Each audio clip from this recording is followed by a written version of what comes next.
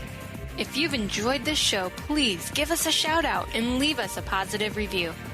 To find out more about Debbie and her sisterhood of Vibrant, Powerful Moms, visit empoweringenergy.com. That's empowering with letters NRG.com.